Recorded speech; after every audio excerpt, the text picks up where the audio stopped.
আসসালামু আলাইকুম। আজকে আমরা সিগনিফিকেন্ট নাম্বার পড়বো, তাহলে আমাদের এই চ্যাপ্টার মোটামুটি শেষ, অল্প একটু আছে আর কি।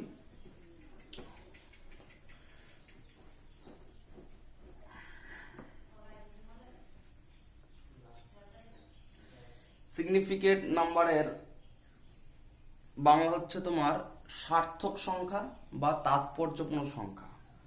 মানে হচ্ছে কি যে তোমার, আমি তোমাকে জাস্ট বলছি, ধরে নাও 24, এই নাম্বারটায় সিগনিফিকেন্ট নাম্বার কটা আছে? সিগনিফিকেন্ট নাম্বার হচ্ছে দুটো। এটাকে বলা হয় সার্থক সংখ্যা বা তাৎপর্য সংখ্যা। ওকে, তো সার্থক সংখ্যা কটা আছে কোন একটা সংখ্যার মধ্যে, সেটা আমরা কি করে বার করব? তার আগে সিগনিফিকেন্ট সংখ্যা কাকে বলে?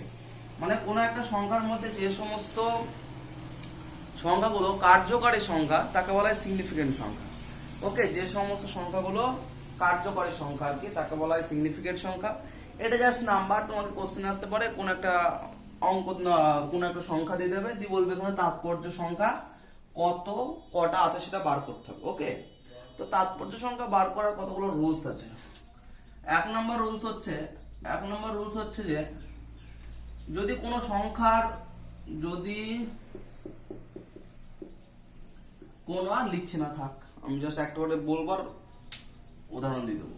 এক নম্বর হচ্ছে কি যে রুলস হচ্ছে কি যে কোনো সংখ্যার যদি বাম দিকে তোমার জিরো থাকে, কোনো সংখ্যার যদি বাম দিকে জিরো থাকে, তাহলে সেই জিরোগুলোকে তাৎপর্য সংখ্যা ধরা হবে না। একটা উদাহরণ দিলে বুঝতে পারবে। ধরে নাও আমি বলছি 0026, এই যে নাম্বারটা আছে, এই নাম্বারে যদি বলা হয় তাৎপর্য সংখ্যা কত হবে? 1 2 3 4, 4 হবে না। বাম দিকে যদি জিরো থাকে আর কি, তাহলে বাম দিকে জিরো গুলো তোমরা জানো, এই জিরো গুলো কোনো কাজ নেই, তাহলে তাৎপর্য সংখ্যা কত হবে? 2 হবে, 2 হবে। ওকে, কেউ যদি এরকম করে 0 3 4 3, এর তাৎপর্য সংখ্যা কত হবে? 3 হবে। এদিকে যত জিরো থাকে একটা জিরো কাউন্ট করা হবে না। ওকে, তারপর হচ্ছে কি যে তোমার এই একটা রুলস, 2 নম্বর রুলস হচ্ছে কি যে, 2 নম্বর রুলস হচ্ছে কোন সংখ্যার মিডিলে, মানে দুটো সংখ্যার মিডিলে, দুটো অশূন্য সংখ্যার মিডিলে, দুটো অশূন্য সংখ্যার মধ্যে যদি জিরো থাকে, তাহলে জিরোটাকে তাৎপর্য সংখ্যা হিসেবে কাউন্ট করা হবে। যেমন উদাহরণস্বরূপ ধরে নাও 206, এখানে তাৎপর্যপূর্ণ সংখ্যা কত হবে? 3টে। যদি এটা এরকম থাকতো 00206, তাৎপর্য সংখ্যা কত? তাও 3টে। ওকে, তাহলে দুটো অশূন্য সংখ্যার মাঝে যদি শূন্য থাকে, তাহলে সেই শূন্যটাকে তাৎপর্যপূর্ণ সংখ্যা হিসেবে ধরা হয় বা সার্থক সংখ্যা হিসেবে ধরা হয়। সার্থক সংখ্যা, সিগনিফিকেন্ট নাম্বার। ওকে, 2 নম্বর রুলস হলো। 3 নম্বর রুলস হচ্ছে কি যে কোন সংখ্যার শেষে যদি জিরো থাকে, মানে ধরো না 2400, শেষে যদি জিরো থাকে, তাহলে এই জিরো গুলোকে, শেষে যদি জিরো থাকে মানে ডান দিকে যদি জিরো থাকে, ডান দিকে জিরো গুলোকে সিগনিফিকেন্ট নাম্বার হিসেবে ধরা হয় না। মানে এখানে ধরো না 24, তাহলে এইখানে 2400 সিগনিফিকেন্ট নাম্বার কত? দুটো, 4টে নয় কিন্তু। মানে মেন জেনুইন, মানে কি জেনারেল রুলস হচ্ছে কি যে কোন সংখ্যার বাম দিকে জিরো থাকলেও কাউন্ট হবে না, ডান দিকে জিরো থাকলেও কাউন্ট হবে না। 2400 তাৎপর্যপূর্ণ সংখ্যা হচ্ছে 2। কেউ যদি বলে স্যার 6300, তাৎপর্য সংখ্যা কত? 2। কেউ বলে 2,26,300, তাৎপর্যপূর্ণ সংখ্যা কত? এখানে হবে 3টে। কেউ যদি বলে স্যার 206,000, এইদিকে জিরো বসে দাও, এখানে তাৎপর্যপূর্ণ সংখ্যা কত হবে? আমি বলেছি দুটো অঙ্কের মধ্যবর্তী, দুটো অশূন্য সংখ্যার মধ্যবর্তী জায়গায় যদি শূন্য থাকে, সেটা তাৎপর্য হিসেবে ধরা হবে। তাহলে কেন? 1 2 3টে, তাহলে এখানে তাৎপর্যপূর্ণ সংখ্যা বা সার্থক সংখ্যা 3টে, কিন্তু এদিকেও জিরো বাদ, এদিকেও জিরো বাদ। ওকে, এই হলো। তারপরে 3 নম্বর রুলস হলো, দেখো এখনো পয়েন্ট মানে দশমিকের একটা সংখ্যাও লিখিনি। এবার চলে আসে দশমিকের সংখ্যাগুলো যদি থাকে। দশমিকের সংখ্যার ক্ষেত্রে তাৎপর্যপূর্ণ সংখ্যা কি হবে? দেখো 24, তো দশমিকের আগে তাৎপর্যপূর্ণ, দশমিকের আগে কোনো যদি সংখ্যা থাকে, তার তাৎপর্যপূর্ণ সংখ্যা আমি কিভাবে বার করবো সেটা তো শিখে গেলাম। মানে 24-এর দুটো, যদি 24 এর জায়গায় যেমন আমি উদাহরণ দিচ্ছি 24, এখানে কটা আছে দুটো, এটা যদি এরকম থাকতো 0 2 4 0 তাও কত হতো দুটো, এটা যদি 0 2 0 4 0 0 কটা হতো তিনটে। মানে দশমিকের বাম দিকে যে কোনো যদি সংখ্যা থাকে তার তাৎপর্যপূর্ণ সংখ্যা বার করতে পারবো। এবার দশমিকের পরে যেগুলো থাকবে সেইগুলো তাৎপর্যপূর্ণ সংখ্যা যদি বার করতে পারি তাহলে দশমিকের বাম দিকে তাৎপর্যপূর্ণ সংখ্যা প্লাস দশমিকের ডান দিকে তাৎপর্যপূর্ণ সংখ্যা যদি যোগ করে দিই তাহলে এই টোটাল কোন দশমিক নাম্বারের টোটাল সার্থক সংখ্যাকে আমি বার করতে পারবো। তাহলে দশমিকের বাম দিকে শিখে গেছি, দশমিকের ডান দিকে যদি থাকে তাহলে তাদের মধ্যে রুলস কি কি। ওকে, হেডিং দা দশমিক যুক্ত সংখ্যার ক্ষেত্রে তাৎপর্যপূর্ণ সংখ্যা বার করার নিয়ম। তার মধ্যে সাব হেডিং দাও দশমিকের ডান দিকে যদি সংখ্যা থাকে তাহলে কি হবে। দেখো দশমিকের ডান দিকে এরকম থাকতে পারে 2 5, তারপর এরকম থাকতে পারে 24.025, আর এটা থাকতে পারে 24.205, আর একটা 24.02050, আর থাকতে পারে 24.02500, আবার 24.00। এই কটা যদি করি রুলস হয়ে গেল। দেখো আমি বলছি দশমিকের পর, আমি শুধু এই বাম দিকের গুলো কত আছে সেটা যোগ করা শিখে গেছি, বার করা শিখে গেছি। দশমিকের পর যদি নাম্বার থাকে, অশূন্য যদি নাম্বার থাকে তাহলে সমস্ত নাম্বারগুলো তাৎপর্যপূর্ণ সংখ্যার মধ্যে পড়ে যাবে। তাহলে এখানে কত আছে, একটা দুটো। ওকে, তাহলে এখানে সার্থক সংখ্যা কত হবে, এখানে কত দুটো, বাম দিকে দুটো প্লাস ডান দিকে একটা দুটো, মানে টোটাল চারটে। দেখো বুঝতে পারলে কেন, টোটাল কটা হলো চারটে। ওকে, নেক্সট এটা ক্ষেত্রে দেখো, এই দেখো যদি এরকম থাকে, দেখো দশমিকের আগে মানে এই অঙ্কটা মানে 24 যদি থাকতো, আমি কি রুলস বলেছিলাম যে 24 এর আগে যদি 0 থাকে তাহলে সেটা কি হবে, সেই জিরো গুলো সার্থক সংখ্যা হিসাবে ধরা হবে না। সেম রুল দশমিকের পরেও, দশমিকের পরে কত 0 to 5 আছে, মানে 25 এর আগে যদি 0 থাকে তাহলে কি হবে, বাম দিকে যদি 0 থাকে তাহলে সেটা সার্থক সংখ্যা হিসেবে ধরা হবে না। তাহলে এখানে সার্থক সংখ্যা কত হবে, দুটো, এইটুকুর জন্য দুটো প্লাস এখানে কত আছে একটা দুটো, কারণ এই অশূন্য সংখ্যার বাম দিকে যদি শূন্য থাকে তাহলে সেই শূন্য সার্থক সংখ্যা হিসাবে ধরা হয় না। ওকে, তাহলে কত, এখানে এই একটা আছে অশূন্য সংখ্যা, এটার বাম দিকে শূন্য, তাহলে এটা সার্থক সংখ্যা হিসেবে ধরা হবে না। তাহলে এখানে দুটো প্লাস এখানে দুটো, চারটে সার্থক সংখ্যা। ওকে, আবার দেখো এইখানে দেখো আগের মতো রুল, এখানে কত দুটো প্লাস দশমিকের পরে এটাকে আলাদা আলাদা সংখ্যা হিসেবে ধরো, দুটো অশূন্য সংখ্যার মাঝে যদি শূন্য থাকে সেটাকে সার্থক সংখ্যা হিসেবে ধরা হয়। আগের রুলসটাই যেমন ছিল, মানে শুধুমাত্র 24 25 এইগুলোর জন্য যে রুলস ছিল এখানেও সেম রুলস। তার মানে কত হবে, একটা দুটো তিনটে, মানে 2 + 3 মানে 5টা সার্থক সংখ্যা। তারপরে এখানে দেখো, এখানে দেখো সিমিলারলি এখানে দেখো যে দশমিকের পর যদি এই অঙ্কটা আছে, এর যদি ডান দিকে যদি শূন্য থাকে তাহলে এই শূন্যটাকে সার্থক সংখ্যা হিসাবে তোমার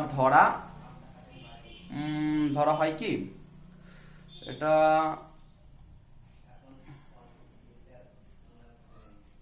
এটা ধরা হবে। দশমিকের পর যদি এইদিকে শূন্য থাকে ডান দিকে তাহলে সেটা সার্থক সংখ্যা হিসেবে ধরা হবে। তাহলে এখানে সার্থক সংখ্যা কত, একটা দুটো, 2 + 1 2 3 4, মানে হচ্ছে কি যে সমান কত 6। ওকে, আমি এই জায়গাটা একটু পরে বলছি, 2 মিনিট পরে আমি এই জায়গাটা বলছি আর কি, ঠিক আছে? তো তোমরা ততক্ষণ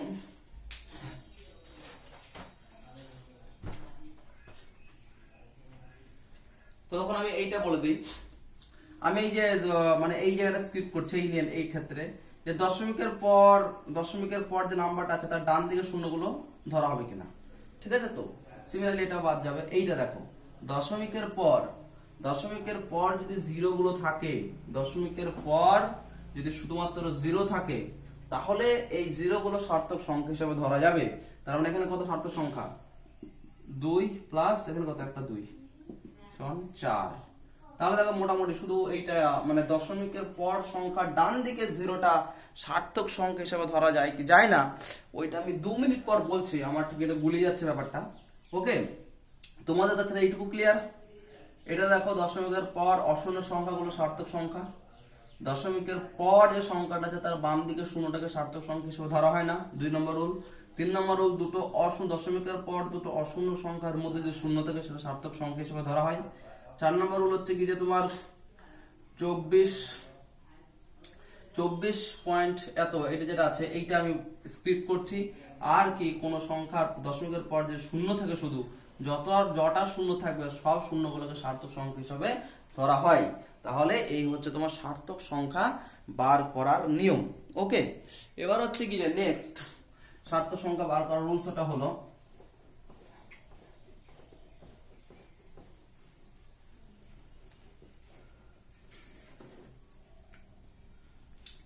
এবার দেখো নেক্সট হচ্ছে কি যে যোগ আর বিয়োগ। ঠিক আছে তো, মানে কিভাবে এরর মেজারমেন্ট করা যায়, কিভাবে এরর আর কি কিভাবে তোমার সার্থক সংখ্যার আমি কয়েকটা অ্যাপ্লিকেশন বলছি সেটাকে দেখো। অ্যাপ্লিকেশন বলতে ধরো নাও আর তুমি একটা মিলিমিটার স্কেলে, একটা সেন্টিমিটার স্কেলে আর কি, সেন্টিমিটার স্কেলে আর কি 1 2 3 4 5 2 3 4 5 এরকম।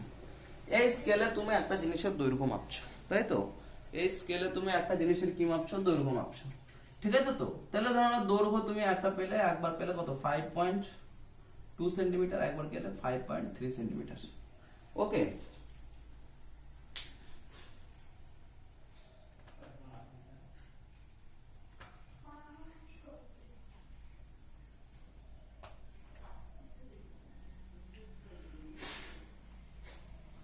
ওকে, তার মানে দুবার মাপলে আর কি। ধরে নাও এটা হচ্ছে তোমার এর আগে আরো ঘর আছে না, একবার পেলে ধরে নাও এটা তো 1.2 সেন্টিমিটার পেলে একবার, একবার 1.3 সেন্টিমিটার পেলে, একটা জিনিসের দৈর্ঘ্য মাপছো। তার মানে কি এটা ধরে নাও এটা কত 5, এটা 1,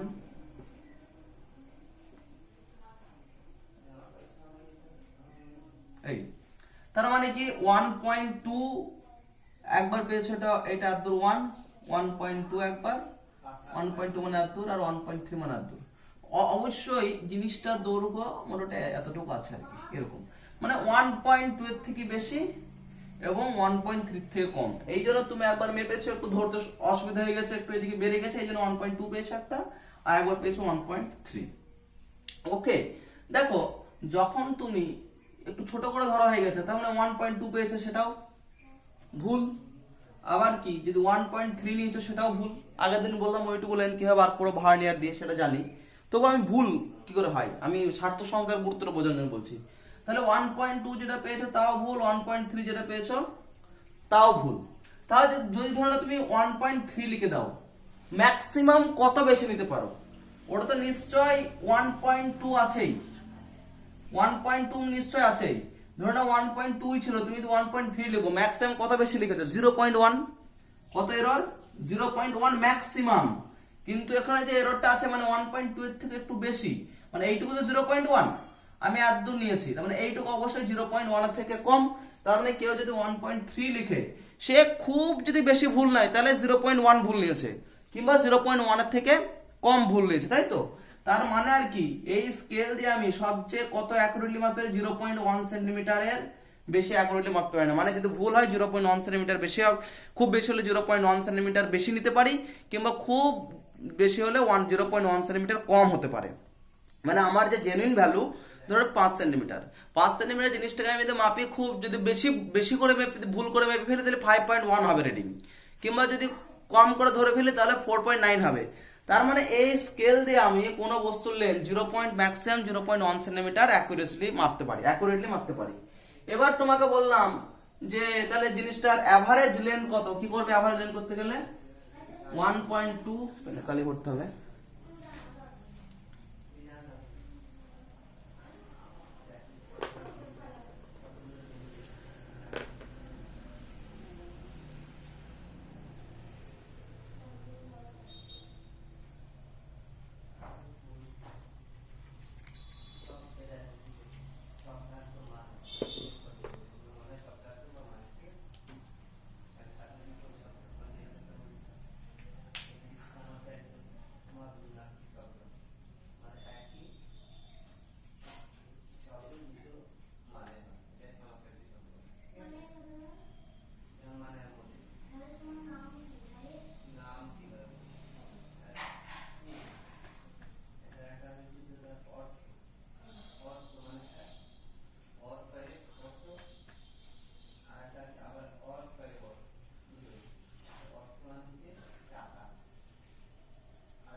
তাহলে কি বলছে দেখো, কোথায় ছিলাম, হ্যাঁ, তাহলে দেখো আমি কেউ যদি রিডিং নেয়, কেউ যদি এই রিডিংটা নেয়, তার একটু ভুল হয়েছে। কতটা ভুল? অবশ্যই সে ভুলটা 0.1 সেন্টিমিটার থেকে কম। আবার কেউ যদি এটা নেয়, সে একটু বেশি নিয়েছে। কতটা বেশি? অবশ্যই 0.1 সেন্টিমিটারের থেকে বেশি হবে না। যে বেশিটা নিয়েছে, যে বেশি দৈর্ঘ্যটা মেপেছো, সেটা 0.1 সেন্টিমিটার থেকে হবে না, কারণ 0.1 সেন্টিমিটার থেকে বেশি হয়ে গেলে তো পর ঘরে চলে যাবে। আলটিমেটলি তাহলে আমাকে যে স্কেলটা রয়েছে, এই স্কেলের সূক্ষ্মতা পরিমাপের ক্ষমতা কত? 0.1 সেন্টিমিটার পর্যন্ত সূক্ষ্মতা পরিমাপে করতে পারে। এবার কেউ বললো মানে যখন প্র্যাকটিক্যাল করা হয়, প্র্যাকটিক্যালে কি করা হয়, যতগুলো ডেটা পেলে আর কি, সেই ডেটাগুলো কি করা হয়, এভারেজ নেওয়া হয়। তাহলে তুমি বলছো জিনিসটার গড় দৈর্ঘ্য কত? 1.2 প্লাস 1.3 ভাগ 2 যদি করে, তাহলে গড় দৈর্ঘ্য পেয়ে যাবে। আলটিমেটলি কত হলো? 2.5 বাই 2। ওকে, তাহলে 2.5/2 কত হবে? 1.25। এই যে যখন তুমি প্র্যাকটিক্যালি গড় দৈর্ঘ্য লিখবে 1.25, এইটা লিখলে তোমাকে কেটে দেবে। ঠিক আছে তো? কারণ বলবে যে তুমি যে স্কেলে, মানে তুমি লিখবে 1.25 সেন্টিমিটার, তাহলে তুমি কোন স্কেলে প্র্যাকটিক্যালটা করেছো? এই স্কেলে প্র্যাকটিক্যাল করেছো। এই স্কেলে 1.25 সেন্টিমিটার লেন্থ পরিমাপ করতে পারবে? পারবে না, কারণ করলে 1.2 করবে কিংবা 1.3 করবে। তো তুমি 1.25 সেন্টিমিটার লেন্থ হলো কি করে কোশ্চেন করবে, এবং সঙ্গে সঙ্গে তোমার জিনিসটা কি হয়ে যাবে, কেটে দেবে, তোমার আনসারটা কেটে দেবে। এটা লেখার রুলস নয়। তাহলে লেখার রুলসটা কি বলছে, যে তোমার, কারণ এই ডেটা যদি আমি পাই, কেউ আমাকে প্র্যাকটিক্যাল করতে দিলে, আমি এই ডেটা দিলাম 1.25 সেন্টিমিটার, তাহলে আমি কি পাবো, যে ও 1.25 সেন্টিমিটার একটা দাগ আমি স্কেলে গিয়ে পাবো। স্কেলে গিয়ে দেখবো কোনো দাগ নেই, 0.1 0.2 এরকম আছে। তার মানে কি, আমি এই 1.25 কোনোদিন পাবো না, এই স্কেল দিয়ে মাপা যাবে না, মানে এটা আনফিজিক্যাল। তাহলে এই রেজাল্টটা কি করে লিখতে হবে? এই রেজাল্টটা লিখতে হবে 1.25 আছে। এইখানে 2, এখানে 25 আছে, তো 1.25।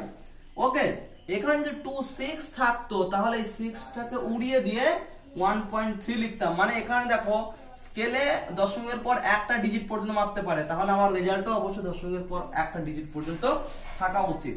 যদি এখানে 1.26 আসতো, তাহলে আমি 1.3 লিখতাম। যদি এখানে 1.25 আছে, 1.25 আমাদের এসেছে, তাহলে এটা 1.2 লিখবো। রুলস হচ্ছে কি, যে আমি দশমিকের পর স্কেলে কত ডিজিট নেবে, এক ডিজিট।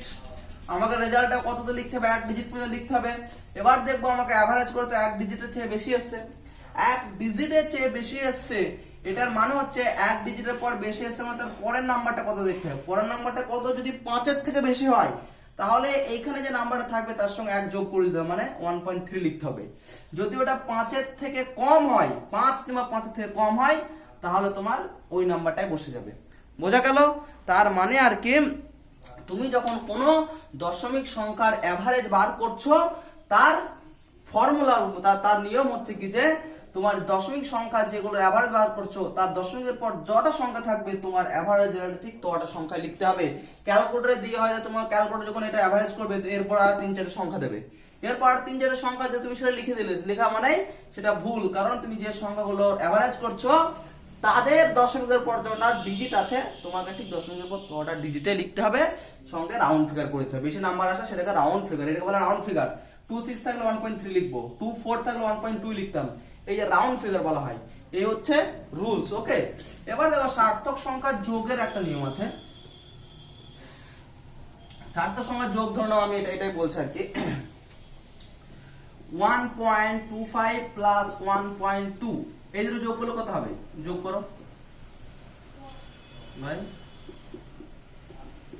5 2 দিয়ে 4 2.45। তাহলে যোগটা কত নেব? 2.45। ওকে, এবার তো আমি বললাম যে দশমিকের পর একটু আগে যতগুলো প্রত্যেকটা সংখ্যা 1.3 1.4, এই প্রত্যেকটা সংখ্যার পর তো দশমিকের পর একটা ডিজিট আছে, এরও একটা ডিজিট, তাহলে রেজাল্টটা অবশ্যই দশমিকের পর একটা ডিজিট।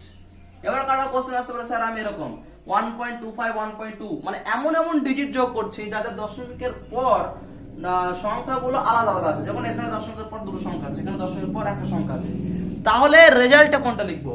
রেজাল্টে যে নাম্বারের দশমিকের পর সবচেয়ে কম সংখ্যা আছে, সেই নাম্বার সঙ্গে লিখতে হবে। এখানে এই নাম্বারের দশমিকের পর কটা আছে? দুটো আছে। এই নাম্বারের দশমিকের পর কটা আছে? একটা রয়েছে। তাহলে তোমাকে রেজাল্টে অবশ্যই একটা ডিজিট লিখতে হবে দশমিকের পর। মানে যে সমস্ত নাম্বারগুলো যোগ করছো সেই নাম্বারগুলোর দশমিকের পর যে নাম্বারের দশমিকের পর কম সংখ্যক ডিজিট আছে সেই নাম্বারটাকে মাথায় রেখে ফাইনাল রেজাল্টের ডিজিট লিখতে হবে।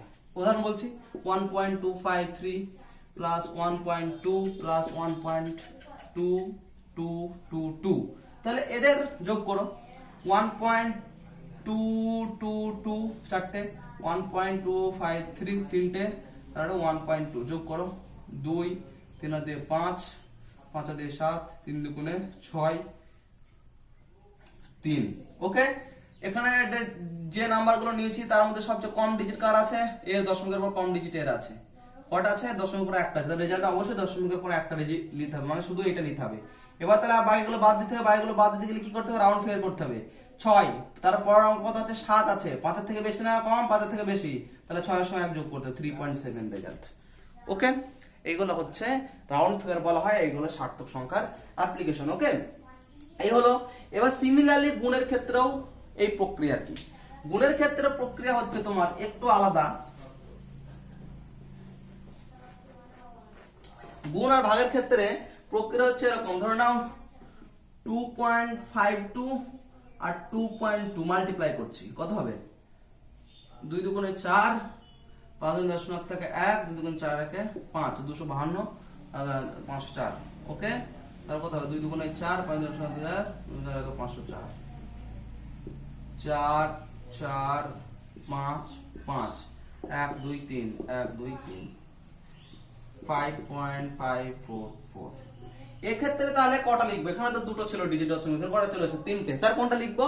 এখানে রুলস হচ্ছে কি, যে নাম্বারগুলো গুণ করবে তা সেই নাম্বারগুলোর মধ্যে যে নাম্বারের সার্থক সংখ্যা সবচেয়ে কম সেই নাম্বার সার্থক সংখ্যার সমান রেজাল্ট সমান হতে হবে। মানে এখানে ধরে নাও 2.52, এখানে সার্থক সংখ্যা কত আছে? 3টে আছে। 2.2 কত আছে? 2টো আছে। কোনটার কম? এখানে সার্থক সংখ্যা কম আছে। তার মানে এই নাম্বারের রেজাল্ট হবে, রেজাল্টের সার্থক সংখ্যা 2 হতে হবে। মানে যে নাম্বারের সার্থক সংখ্যা সবচেয়ে কম, যে নাম্বারগুলোতে গুণ করছি তাদের মধ্যে যার সার্থক সংখ্যা সবচেয়ে কম, রেজাল্টের সার্থক সংখ্যা তার সমান হতে হবে। তার মানে আমার কত আছে? 5.444। তাহলে আমার এখানে সার্থক সংখ্যা কত আছে? 1 2 3 4 লেখা যাবে না, সার্থক সংখ্যা দুটো করতে হবে। দুটো করলে মানে কি, দশমিকের পর এগুলো বাদ দিতে হবে। তাহলে 5 পয়েন্ট কত হবে? এটা 5 পয়েন্ট কত হবে? 5 হবে, কারণ 5 এর পরে অঙ্কটা 4, 5 এর থেকে ছোট, মানে 1 যোগ হবে না। রেজাল্ট কত? 5.5। ভাগের ক্ষেত্রেও সেম রুল। এইবার কেউ একটা কোশ্চেন করলো, স্যার কি, স্যার কোন দুটো অঙ্ক গুণ করে ধরে নাও 24 × 30, গুণ করে কত হবে? 3 4 72, 720। স্যার তাহলে এখানে গুণফল কত? এরও সার্থক সংখ্যা 2, এরও 2, মানে সার্থক সংখ্যা দুটো হতে হবে। তাহলে রেজাল্টটাও সার্থক সংখ্যা দুটো হতে হবে। স্যার তাহলে এর 720 লিখবো, তাদের 72 লিখবো, স্যার একটা 0 বাদ দেবো না। যদি তোমার কোনো নাম্বার যদি মানে দশমিক যদি না আসে, তাহলে তোমাকে অবশ্যই সার্থক সংখ্যা দুটো থাকতে হবে। তাহলে এইটাকে কি করতে হয়? কায়দা করে 7.2 গুণন 10 টু দি পাওয়ার কত? 1 লিখতে হবে। মানে 10 এর ঘাত হিসেবে লিখতে হবে। দেখো 7.2 × 10 টু দি 1 যদি লিখো, এই 10 এর ঘাত যেগুলো থাকে এগুলো সার্থক সংখ্যা হিসেবে ধরা হয় না। তাহলে সার্থক সংখ্যা কত হয়ে গেল? দুটো। এখানে কত? দুটো হওয়ার কথা রুলস, কিন্তু আলটিমেটলি তোমার রেজাল্টটাও লেখা হয়ে গেল। মানে দশমিক, যে সমস্ত সংখ্যা দশমিক নেই সেগুলো দশমিকের পরগুলো বাদ দিতে সমস্যা নাই, কিন্তু যে সমস্ত গুণফল রেজাল্ট দশমিকে আসবে না, শুধুমাত্র ডিরেক্ট নাম্বার আসবে, সেক্ষেত্রে যদি একটা 0 বাদ দিতে কত হয়ে যাবে? 72 হয়ে যাবে। রেজাল্ট তো ভুল, 720 রেজাল্ট আছে আমার। তাহলে সেই ক্ষেত্রে কি বলছে? এটাকে এমন ভাবে লেখো যে 10 এর ঘাতের আকারে এমন ভাবে লেখো যে সার্থক সংখ্যা তোমার দুটো হয়, মানে মিনিমাম যেটা থাকে। মানে এখানে 7.2 গুণন 10 to the power 1, 10 to the পাওয়ার 1 মানে দেখো এইটা মানে হচ্ছে কি যে 7.2 ইনটু 10 টু দি পাওয়ার 1 মানে কি 10 এর ঘাত কত আছে? 1, তার মানে 10 দিয়ে গুণ আছে, এটা মানে 720 হয়ে যাবে। যদি 10 টু দি পাওয়ার 3 হতো তার মানে কি এটা 100 দিয়ে গুণ হতো, মানে 1000 দিয়ে। 10 টু দি পাওয়ার 4 হলে আর একটা শূন্য দিয়ে গুণ করলে ওই নাম্বারটাই চলে আসে। তাহলে এইগুলো হচ্ছে তোমার কিছু রুলস, যে সার্থক সংখ্যা সাহায্যে যোগ বিয়োগ গুণ ভাগের ক্ষেত্রে, গুণের ক্ষেত্রে ভাগের ক্ষেত্রে সেম রুল, যোগ বিয়োগের ক্ষেত্রে একটু আলাদা রুল। যোগ বিয়োগের ক্ষেত্রে দেখলে ওকে, এবার হচ্ছে কি যে আমি যেখানে আটকে গেছিলাম, যে দুটো জিনিস বলতে ভুলে গেছিলাম, মানে আমার ঠিক আসছিল না, খেয়াল আসছিল না, এখন এসছে যে এটা কি হবে স্যার 2.250 এর সার্থক সংখ্যা কত হবে, মানে এটা তো 2 মানে একটা সার্থক সংখ্যা প্লাস এখানে কত হয়, মানে কি দশকের পর যে নাম্বারটা থাকবে তার ডান দিকে জিরো গুলোকে যোগ করা হবে, অবশ্যই ডান দিকে জিরো গুলোকে সার্থক সংখ্যা হিসেবে ধরা হবে, মানে কত একটা দুটো তিনটে, এর সার্থক সংখ্যা 1 + 3 = 4। ওকে, 2.2.0500 সার্থক সংখ্যা কত হবে, একটা প্লাস এখানে কত, এটা বাদ যায় বাম দিকে 1 2 3 4 4 কত 5। ওকে, যেটা আটকে গেছিলাম এটা বলে দিলাম। তো মোটামুটি এই চ্যাপ্টারের সার্থক সংখ্যার যে সমস্ত জিনিসগুলো আছে ছোটখাটো মোটামুটি শেষ হলো। ওকে, তো নেক্সট ক্লাসে তোমাদের ওই শুরু হবে প্রপার্টিজ অফ ম্যাটার নাকি আছে ওগুলো। সকলে ভালো থেকো, সুস্থ থেকো, সাবধানে থেকো। আসসালামু আলাইকুম।